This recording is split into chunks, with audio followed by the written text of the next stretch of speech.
Hey guys. Okay, so a slightly different video this week. Normally when it comes to our weekly videos, I'm sharing with you like my learnings, my insights, and my knowledge on certain topics. This week, I want to kind of flip the conversation and throw it to you guys and see what you can share with me on a particular topic. A topic that I've kind of hit a dead end on. So, what do I want to talk about? Well, I want to talk about widow blocks.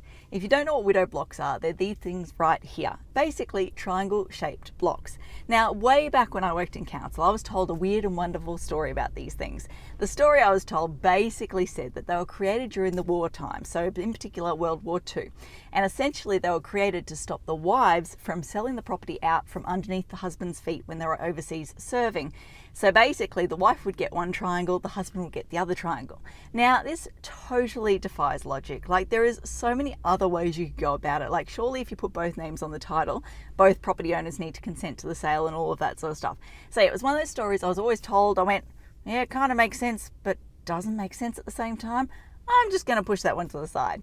Anyway, over the years, I've tried several times to dig into this topic and see if I could find some information to kind of verify what I'd been told, or to come up with a more accurate sort of assessment of the reasons as to why these things were created.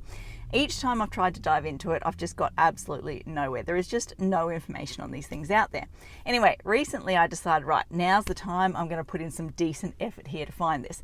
And I reached out to various different government contacts, various different historian contacts. Like, I put my feelers out through my network everywhere and came up empty-handed. Like, at one point I got really excited because someone sent to me an informal research paper that had been done, I don't know, like 10 years ago or something, by someone in one of the government departments.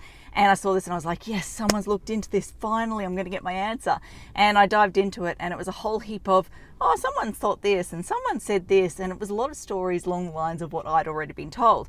And the conclusion in that research paper was like, we don't know. And obviously I'm paraphrasing here, but it's basically just like, yeah, we don't know why these things were created. And it blows my mind that these things were created in our recent living history, and yet no one seems to know anything about them.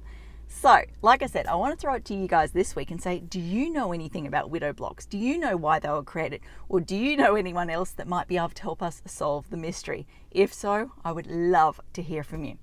Okay, I think that covers off everything I want to talk about this week. As I always like to say, until next time, thanks for watching. For all you red tape lovers out there, I have one thing to say. Well, no, actually, I've got three. Number one, the advice provided in these videos is general in nature. It's not site specific. You would be a silly Billy to go and make financial decisions based on this advice without first checking with the town planner. Don't be a silly Billy. Number two, Brisbane town planning is in no way linked to Brisbane City Council. The views expressed in these videos are my own, not council's. So if you don't like them, blame me, not council. Number three, what was my number three? Oh yeah, the views expressed in these videos are accurate at the time of recording. If you're watching this video back 10 years from now, the views may not be so accurate. That's all.